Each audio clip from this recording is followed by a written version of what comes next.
Citizenship Amendment Act (CAA) na Indian Constitution ki Article 14 da kaiheli kaihende haibagi matangda open debate tawnasi. Madugidamak sem saduna leiri haina Congress ki MLA Khumuksam JK sana phongdokre. Khuya thongda leiba mahaki yumda pangthokpa pawgi mifam amada MLA KH JK sana hai. Ngarang khangabokta pangthokiba CAA saugatpa relida Chief Minister na CAA na Article 14 da kaiheli haibagi pera ama puthokpa ngamlabadi topige haina phongdokiba wafam adugi matangda hai. Article 14 की पेरादा CAA की मतंग पल्ली हाइब नत्ते Article 14 द पीरिब पेरा अदुगा CAA द यावरिब प्रोविजन अदुगा अमगा कॉन्ट्राडिक्टरी ओइने हाइबनी मसे अनकॉन्स्टिट्यूशनल ओइ हाइबनी हाइकी हिरम मसिगे मतंग द डिबेट तौननबा सेम सादुना लई हाइना महंग फोंदोकी मणिपुर द CAA असिबु चटनबद यानिंग दे हाइरिब कांगबु असिदे मणिपुर दगी यलहुमी सिंगबो अचौबो फुरुप अमना मांगहलकदरा हाइबगी चिंगनब लैबदुबुनी CAA चनद्रिंगै ममांगदा JCILPS की इहौ मयाम अमदा ILP नत्रगा मसिगा मानबा एक अमा चना हन्ननबा डिमांड तौदुना लाकन मसिदा CAA फै हाइरिबा कांगबु असिना इंडिया पुंबा से हिंदू स्टेट ओहेनगदबनी हाइबगी वाखलोन चंगसिलकन खेनाबा वाखलोन अनि असिगी मरक्ता थोरकपा मुक्नबन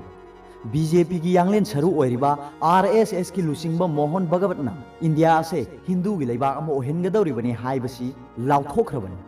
RSS ना यादव मी अमत BJP की फंक्शनरी ओइबे यादे मखोई की पांदम ने हिंदू स्टेट हाइबन अदुगा अतई पार्टी सिंगना सेकुलरिज्म द थाजब थंबा दुन हौजिक लोकसभा द CAB पास तौखरब तुंगदा राज्यसभा द सु पास तौखरे मसिगी मखा द एक ओन खरब तुंगदा चावना मुक्नब क्या थोरकले कॉन्स्टिट्यूशन के चानरक्तबा कॉन्स्टिट्यूशन के आर्टिकल 14 द चेनब मयाम अमा थोरकप लैली CAA की मायोक्ता लैबा MLA अमा ओइना चीफ मिनिस्टर के हिरम मसिगी मतंगदा डिबेट तौननब सेम सादुना लै मियाम की मिहुत अनिना डिबेट तौनफम हाइबसे असेंबली की फ्लोर ओइबना हिरम मसिगी मतंगदा सेशन अमा अथु मतमदा कौरगा डिबेट तौनबा अचुंब ओइगनी मधुदा खुदोंग चादबा लैरगसु पब्लिक डोमेन द चीफ मिनिस्टर की वाखलोंदा लैरिबा अमदे अखोइबु वाखलोंदा लैरिबा मयाम अदो मियामदा खंगनबा होनबसु काइदे हाइनसु महंग फोंदोकी ngarang article 14 da karamba pera da kaiheli haibado article 14 gi pera da masi pallaga igedaba natte article 14 da piriba pera aduga CAA gi provision aduga che naba kya leibana mado constitutional oide haibani haiki madugi debate taunana ba sem saduna lei haiki CAA gi mayokta leiriba singi mathakta India lenganga tongan momong da seyak piri Assam do oza ma thawkta gi suspend tawkhre protest tawruba kya mana NSA palga phajin ba do फाजिन बंगमद्रगना CBI ED थाजिनदुना harassment पीरी CAA की मरमदा सिग्नसी हाइदुना फानबा plan तौरमलोय हाइनिंगाय लेति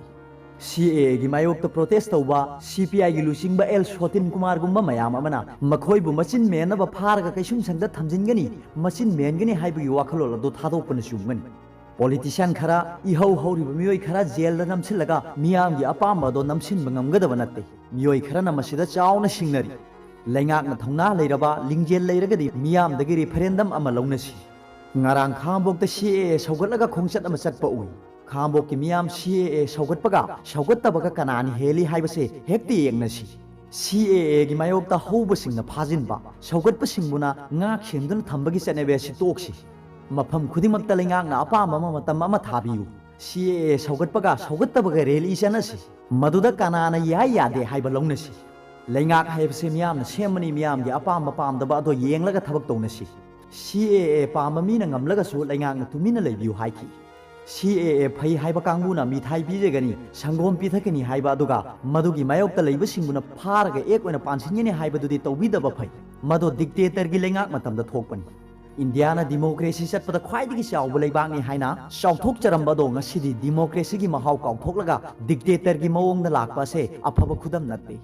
लैंगाकना अफबा थबक तौबदा फै थागतकदबा अदो फत्तबा थबक तौबा मतमदसु फत्ते हाइगदबा मियोय क्या लैरी हाइबासे लैंगाकना खंगदबनी हाइकी